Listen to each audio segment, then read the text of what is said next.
everybody, y'all, I'm back. Uncle Larry right now to lay the smack down on all of you.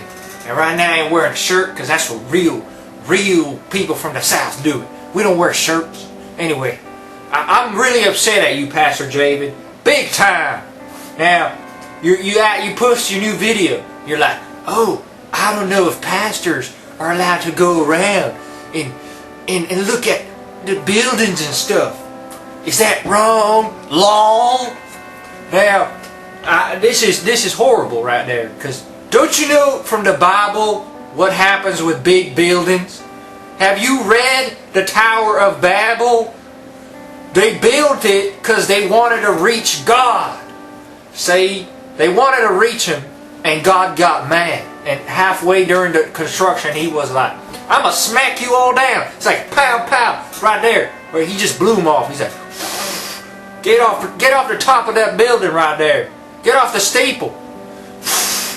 That's what He done did. So if God did that, why would you go around Chicago looking at other buildings made by other heathens who are also trying to reach God through means of a building, of course, because there are ways of reaching Him without a building. That's how He wants. He wants your faith, not your buildings. Anyway, now, see what happens is that they build a building and they get to the top, you see? And once you get to the top, God sees you there. Like one day, I was in New York, and then I went to the top of the Empire State Building. I was at the top, I was like, hey, look at me, king of the world! What? Next thing you know, I felt a slap like this. I sort of felt like that. That's what I felt. And then it happened again. It was like, what the heck was that? So I asked, what's going on here? So every time I would sort of move up, I'd get the slap like that. I would get the slap like that. And so I found out it was God. He was mad at me. And He kept slapping me. He was like, get the heck off this building. You know that the way to me is not to the top of the building? Get off this building. It was built by man. You know? So, that's what happens. You go to the top of the building, you get smacked. And don't tell me it's the wind or rocks blowing in your face. Don't tell me none of that scientific nonsense, because you know it ain't true. You're getting slapped. That's what's going on. Alright? Slapping. So Pastor David, and another thing. What are buildings? What does God say in the commandments? What's the first commandment? Thou shalt not have any other gods before me. What's the second commandment? Thou shalt not build idols before me. What are buildings? What happened in the Tower of Babel? It's an idol. It looks like God. It's like, it's making fun of God. It's like, you know, God's big, but this building is bigger. See how it's bad? It's bad for your faith? You shouldn't be around in Chicago looking at buildings.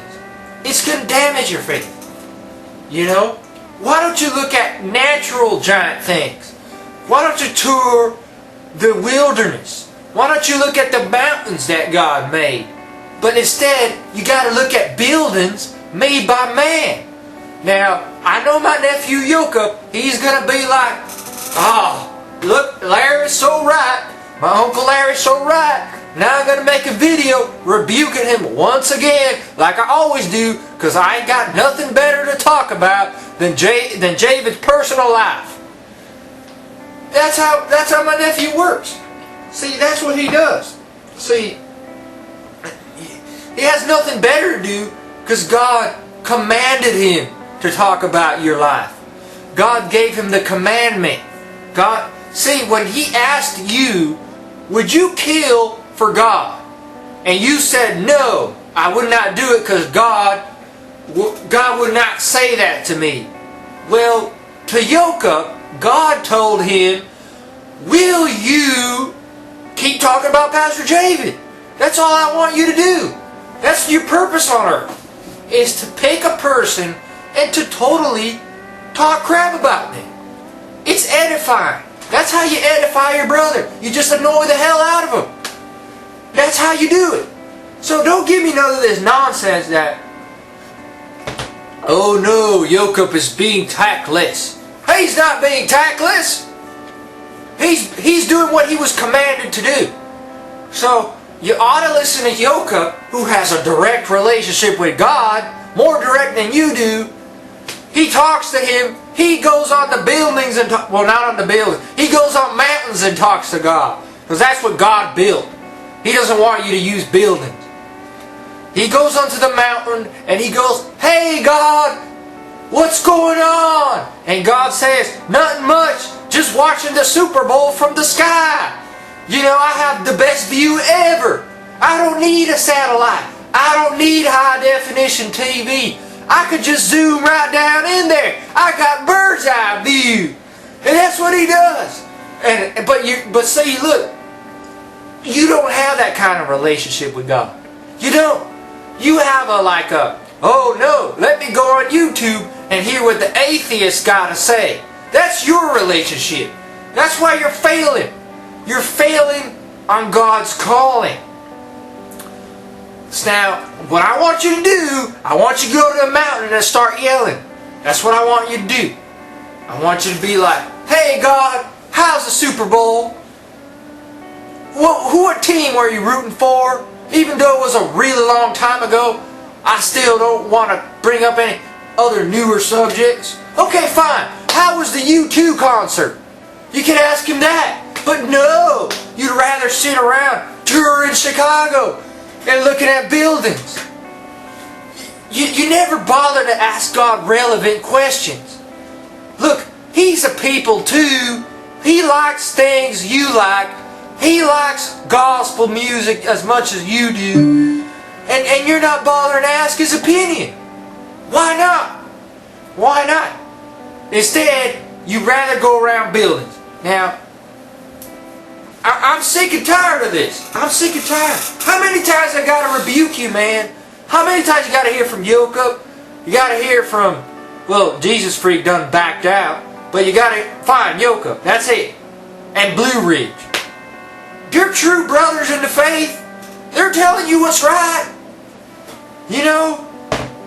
So none of this. And don't tell me you're using the laws of attraction and you're using the secret or whatever to think about buildings and stuff. Because I attracted the buildings into my life. Oh no, I do that.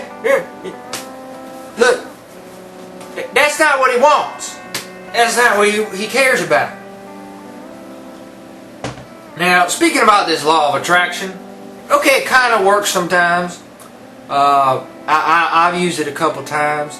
Like I meet a girl and I'll be like, "Hey, well, I'm just thinking that you ain't got panties on." And next thing you know, they don't. It works. It works. I think God invented it.